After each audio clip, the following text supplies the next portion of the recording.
नमस्कार, मैं ओमपाल प्रसाद। दोस्तों, इस समय मौजूद हूँ दिल्ली के नजफगढ़ के थाना रोड पर। आपको बता दूं कि एक बार साइड में देख लीजिए, यहाँ गाड़ियाँ किस प्रकार से खड़ी हुई हैं और इधर साइड में भी देखिए ये गाड़ियाँ किस प्रकार से खड़ी हैं। दोस्तों, बात करते हैं हम यातायात के नियमों के बारे में कि ट्रैफिक पुलिस पूरी तरह से मुस्तैद रहती है। जगह जगह पर सीसीटीवी कैमरे लगे होते हैं। आपके पास हेलमेट नहीं है या आपने सीट बेल्ट नहीं लगाई है तो भी आपका चालान आपके पास आपके फोन पर मैसेज में पहुंच जाता है और आपको वह चालान भरना ही पड़ता है। अगर कहीं रोड पर जिस तरह ये मोटरसाइकिल खड़ी हैं, उन्हें उठाकर क्रेन द्वारा ले जाया जाता है, जो कि क्रेन का भी किराया आपको देना पड़ता है और साथ ही चालान का भुगतान भी आपको करना पड़ता है। लेकिन ये रोड एक ऐसा रोड है, इस रोड की बड़ी महानता की कहानी है। आपको बता दें कि इस रोड पर ना ही क्रेन चलती है और ना ही गाड़ियां उठाई जाती हैं। जानते हो क्यों? क्योंकि ये है नजफगढ़ थाना रोड और थाने रोड के सामने के सीन हम आपको दिखाते हैं। दोस्तों देखिए, स्कॉर्पियो देखेंगे आप, बीच रोड पर खड़ी हुई है, साइडों में बहुत सारी गाड़ियां खड़ी हुई हैं। और फिर हम बात करें अगर उस साइड की, तो उस साइड में भी बहुत सारी गाड़ियां लाइन से खड़ी हुई हैं। इन्हें देखने वाला कोई नहीं है। यहाँ पर आपको कोई ट्रैफिक पुलिस कर्मी नजर नहीं आएगा और ना ही आपको कोई चालान करने वाला। और जहां बात करें सीसीटीवी कैमरे की, तो यहाँ शायद वो सीसीटीवी कैमरे भी कहीं नजर नहीं आते हैं जो गाड़ियों को देखकर चालान कर देते हैं या सीट बेल्ट को देखकर चालान कर देते हैं या स्कूटर वाले के पास हेलमेट ना हो तो चालान कर देते हैं।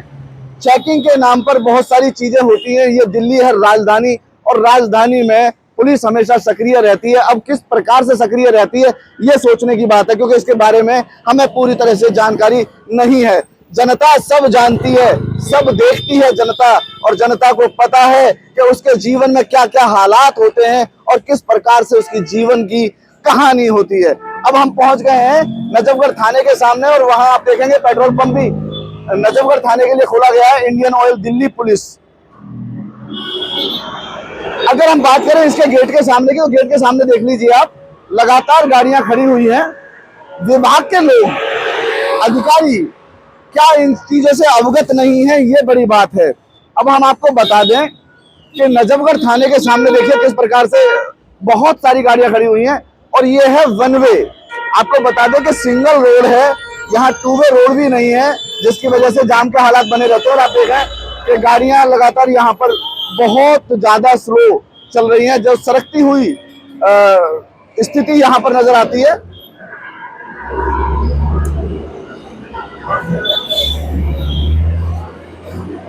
अब हम बिल्कुल पहुंच गए हैं नजफगढ़ थाने के सामने। अब नजफगढ़ थाने के सामने भी हम आपको दिखाएंगे कि यहाँ के हालात किस प्रकार से हैं। रोड बहुत चलता है क्योंकि लोगों की आवाजाही बहुत ज्यादा होती है, बसें कारें बहुत ज्यादा चलती हैं इस रोड पर। यह नजफगढ़ थाना है। आप देखेंगे कि गेट के सामने भी जगह नहीं है, वहां भी गाड़ी खड़ी हुई है। जबकि हम आपको बता दें कि नजफगढ़ ट्रैफिक पुलिस का सर्कल भी यहाँ पर है, टीआई यहीं बैठते हैं। साथ ही आपको बता दें कि नजफगढ़ थाने में ही एसीपी साहब बैठते हैं। नजफगढ़ थाना बहुत बड़ा थाना माना जाता है। आसपास के जो क्षेत्र हैं वो बहुत ज्यादा, क्योंकि ये फिरनी का इलाका इसे कहा जाता है। यहाँ के जो गांव देहात हैं वहाँ के लोग यहीं से घरों के राशन, कपड़े या इत्यादि जो भी सामान होते हैं वो सारे यहीं से लेकर जाते हैं। क्योंकि पीछे आप देखेंगे दिल्ली गेट है, दिल्ली गेट के अंदर का सारा बाजार यही है और बाजार के बाहर ये थाना है और थाने के सामने आप देख रहे हैं बहुत सारी गाड़ियां खड़ी हुई हैं।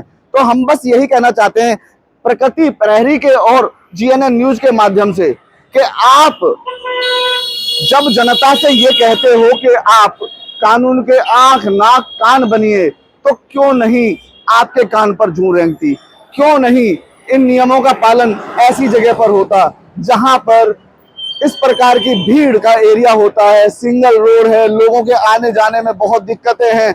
उसमें भी हम आपको बता दें कि यहाँ कई पुलिस कर्मियों की भी गाड़ियां बाहर खड़ी रहती हैं। आखिरकार इन गाड़ियों के चालान क्यों नहीं होते? आखिरकार क्रेन यहाँ क्यों नहीं लगती?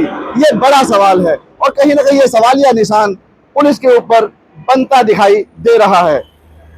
कैमरा पर्सन अजय कुमार के साथ ओमपाल प्रसाद, प्रकृति प्रहरी के साथ, जीएनएन न्यूज के साथ ओमपाल प्रसाद।